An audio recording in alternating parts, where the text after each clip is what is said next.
बोलो जयकारा बोल मेरे श्री गुरु महाराज की जय। श्री सद्गुरुदेव जी महाराज श्री अनंतपुर का निर्माण कार्य करवाने के साथ साथ गुरुमुख प्रेमियों की अभिलाषा को पूर्ण करने के लिए कितनी ही परमार्थ यात्रा करते रहे। श्री दर्शन एवं प्रवचन अमृत द्वारा मानव जन्म की उपादेयता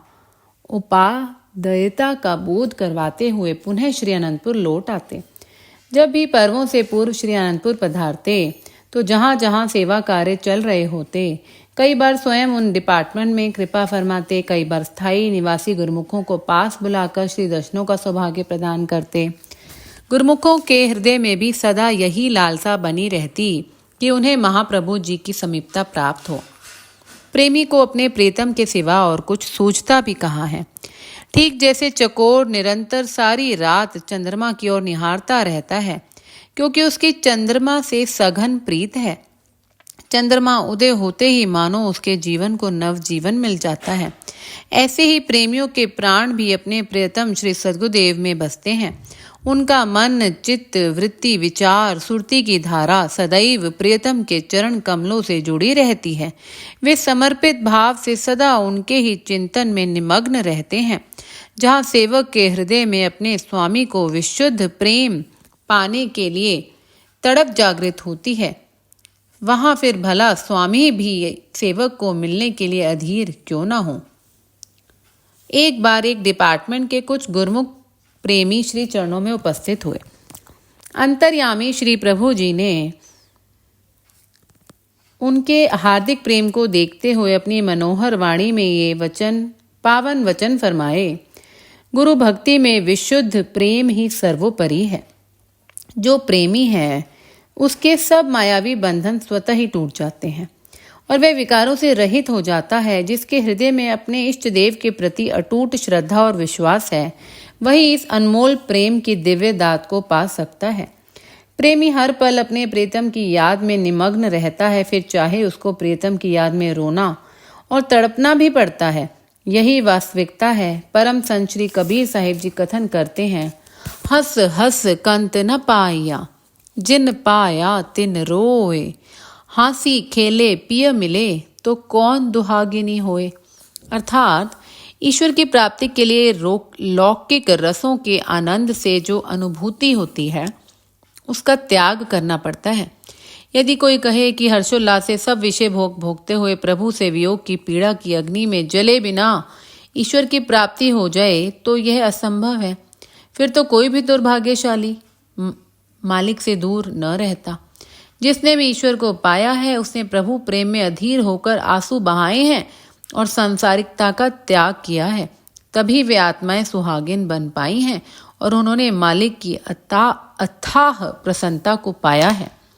प्रेम के बिना प्रभु नहीं मिलते। प्रेम के रंग में रंगे आशिकों की ये 9 निशानियां हैं। आशिका रा नो निशा अस्त ए पिसर, आह सर्द ओ रंग, जर्द ओ चश्म तर, कम खुर्दन कम गुफ्तन ओ खुफ्तन हराम, इंतजारी बेकरारी शब बेदारी है मुदाम। आशिक मालिक के प्रेम और उनकी याद में सदा ठंडी आहें भरते हैं। उनके चेहरे का रंग पीला पड़ जाता है। आंखों से प्रेम अश्रु बहा करते हैं। वे कम खाते हैं, मितभाषी होते हैं अर्थात कम बोलते हैं।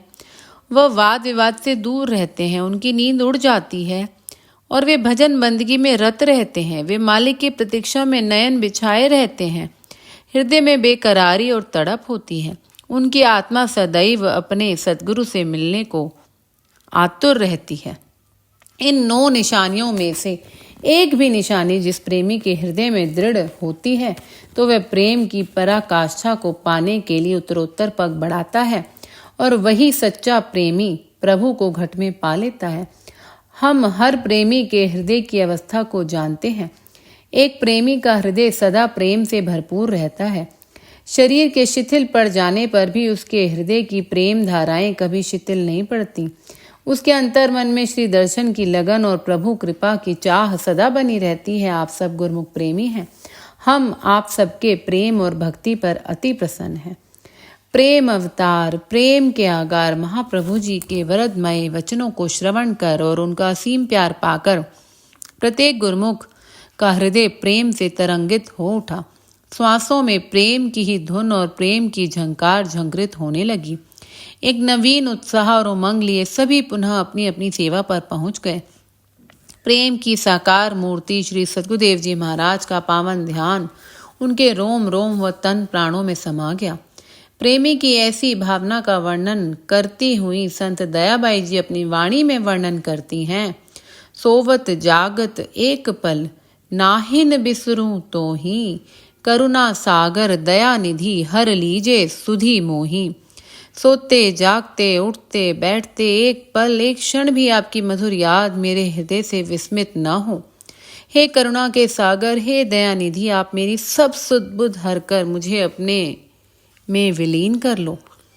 प्रत्येक जीव के मन में फिर वह चाहे कितना गुरुमुख ही क्यों ना हो, विचारों का ताना बाना सदैव चलता रहता है। आप प्रेमी गुरुमुखों के मन में पनप रहे किसी भी प्रकार के विचार के उत्पन्न होते ही उसका एक वचन से ही उन्मूलन कर देते। एक बार किसी प्रेमी के मन में विचार उत्पन्न हुआ कि मैं तो सारा दिन लंगर की ही सेवा में व्यस्त रहता हूँ, काश मुझे भी लंगर के स्थान पर श्री सद्गुरु दाता दयाल जी की निजी सेवा का सौभाग्य हो जाता। घटघट वासी महाप्रभु जी तो सबके दिल की जानते हैं। जैसे ही वह प्रेमी श्री चरणों में उपस्थित हुआ तो आप सहज में ही ये वचन फरमाने लगे।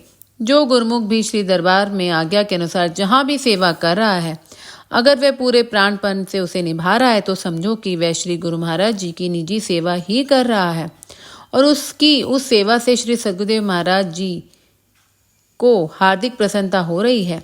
यहाँ जो भी गुरुमुख आया है वह अपने इष्ट देव की प्रसन्नता और कृपा पाने के लिए ही आया है। जब भक्ति पथ पर अग्रसर हो ही गया है तो अपने आप को भक्ति के रस में पूरा का पूरा डुबो दे और डुबोता ही जाए। उससे क्या होगा? उसे भक्ति का अनमोल रतन तो मिलेगा ही, बल्कि साक्षात भगवान भी मिल जाएंगे।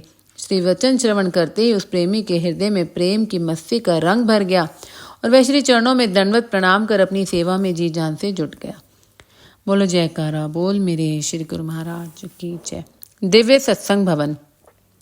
श्री सद्गुरुदेव जी महाराज ने प्रत्येक क्षेत्र का पुनर्निर्माण करवाने के लिए उन स्थानों को प्रमुखता प्रदान की जहां पर बढ़ती हुई दर्शनार्थी संगतें एवं प्रेमी गुरुमुखों को कोई असुविधा ना हो। दिव्य सत्संग भवन जो कि श्री दर्शन और सत्संग के लिए अति आवश्यक था, उसे बढ़ाने के लिए भक्तानियों की ओर से कुछ जमीन साथ मिलाई। दूसरी ओर भक्तों की तरफ भी खाली जमीन को बीच में मिलाया। पीछे की ओर मोती बाग को भी कम करते हुए सत्संग भवन को बढ़ाने की श्री आज्ञा प्रदान की। जब निर्माण कार्य आरंभ होता तो सभी प्रबंधक जन अचंभित रह जाते कि वह कार्य सरल न होने पर भी महाप्रभु जी की कृपा से सुंदर रूपरेखा में बनकर तैयार हो जाता। इसे देखते ही ऐसा लगता मानो यह कार्य पहले से ही स्थान के लिए नियुक्त था। सभी गुरुमुख प्रेमी हर्षोल्लास के साथ वहां पर सेवा में सहयोग देते और श्री सद्गुरुदेव जी महाराज भी भोग प्रसाद खिलाते। ऐसा आभास होता मानो परिवार का मुखिया सभी सदस्यों के बीच में बैठकर प्रसन्नता प्रदान कर रहा हो। आप सेवा की प्रमुखता में ही श्री वचन फरमाते। ऐसे सुअवसर को पाकर सेवक जन आत्मिक आनंद की निधि से मालो माल हो जाते और ऐसे स्वर्ण अवसर पाने के लिए आभारी बनकर विनय करते। श्री सद्गुरुदेव जी महाराज के श्री चरणों में कई गुरुमुख प्रेमी यही विनय करते कि प्रभु आपकी मनहर चितवन के सम्मुख एवं आध्यात्मिक संपदा को पाकर संसार की ओर जाने को मन ही नहीं करता। संसार को भी आपने बनाया है और श्री अनंतपुर में भी आपने ही बुलाया। आप ही हमें यह रोशनी प्रदान करें कि इस फानी दुनिया में अब कैसे विचरण करें। आपने बहुत ही सरल ढंग से समझाते हुए उन्हें यह श्री वचन किए। सत्य समरथ ते राखे मन, करिए जगत को काम, जग जीवन यह मंत्र है, सदा सुख विश्राम। धन्य है संत महापुरुष, जीवन के विकट माया जाल के बीहड़ मार्ग को पार करने के लिए छोटी सी युक्ति बतलाकर समाधान कर दिया। इसी दिव्य सत्संग भवन के पीछे की ओर मोती सत्संग भवन का निर्माण भी साथ ही साथ चलता रहा। इन दोनों के बन जाने पर आपने इनका शुभ मुहूर्त किया। वैशाखी के शुभ पर्व पर बढ़ती हुई प्रेमी गुरुमुखों और दर्शनार्थी जिज्ञासुओं की भीड़ को देखकर महाप्रभु जी ने मंद मंद मुस्कुराते हुए प्रबंधकों को फरमाया कि श्री परमहंस दयाल जी की रचना का जितना भी विस्तार होता जा रहा है, उतना ही अधिक उनकी महिमा कई गुना विस्तृत होने से सब स्थान कम दिखाई देने लगे हैं। उमड़ता हुआ प्रेमी गुरुमुखों का जन समूह जीवन में वास्तविक सुख को पाकर उल्लास से परिपूर्ण हो रहा था। सर्व संगत को संबोधित करते हुए श्री सगुदेव जी महाराज ने श्री वचन फरमाए। गुरवाणी में वर्णन आया है, तजहू से आनप सुरी जनहू सिमरहू हरि हरि राय, एक आस हरि मन रखहू नानक दुख भरम भौ जाय। सतपुरुष फरमाते हैं कि अपनी चतुराई व अक्लमंदी को छोड़कर एक मालिक की भक्ति एकत्र करो, उससे नेह लगाओ, फिर तुम्हें दुख नहीं रहेगा, भरम और भय नहीं रहेगा, तुम हर जगह हर तरह से सुरक्षित हो जाओगे। यह सहज और आसान फॉर्मूला है, मगर हर एक इंसान इसे अपनाता नहीं। क्यों? उसे विश्वास नहीं आता। विश्वास कब होगा? जब इंसान नित्य प्रति सत्संग में आएगा, संतों के वचनों पर अमल करेगा। इस तरह इसका निश्चय दृढ़ होता जाएगा। उसे मौत से बचाने वाली मालिक की भक्ति जिंदगी बख्श देगी। यही तो यह चाहता है कि मुझे जिंदगी मिले, कभी मौत के मुंह में न जाऊं। महापुरुष फरमाते हैं कि तुझे मौत आएगी ही नहीं। क्यों? यह शरीर तो खाक की ढेरी है, खाक हो जाएगा। इसका होना या न होना ये बड़ी बात नहीं है, मगर जो तुम्हारी आत्मा है वह जन्म मरण के चक्र से मुक्त हो जाएगी। काल कर्म की गम नहीं, नहीं पहुँचे भ्रमबान, दूलन चरण सरन रहूं क्षेम कुशल स्थान। संत दूलन दास जी संत कहते हैं कि काल और कर्म का वहाँ कोई जोर नहीं चलता, भरम दुख अंदेशे का इंसान पर कोई दांव नहीं चलता।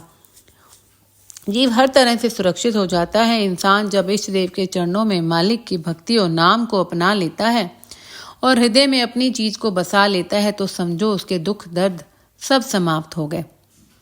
यह भक्ति का मार्ग और रूहानी पढ़ाई हर एक के दिल में घर नहीं करती। जिसके पिछले पुण्य संस्कार होते हैं उसी का इस रूहानी भक्ति में मन लगता है, वरना योग ध्यान ज्ञान व जब तब से जिंदगी नहीं संवरती। ये सब साधन उसे यहाँ तक पहुँचाने के लिए हैं, लेकिन भक्ति और नाम की कमाई से ही इंसान अपनी मंजिले मकसूद तक पहुँच निर्भय पद को प्राप्त कर सकता है। महाप्रभु जी के श्री वचनों में निहित सार तत्व को जानकर सबकी आत्मा प्रफुल्लित हो उठी और प्रेमी जनों के हृदय श्री प्रभु जी का आभार प्रकट करते हुए जय जयकार करने लगे। इस दिव्य सत्संग भवन में श्री दर्शन, सत्संग एवं भजन कीर्तन के नियम का परिपालन होता है। बोलो जयकारा बोल मेरे श्री गुरु महाराज की जय।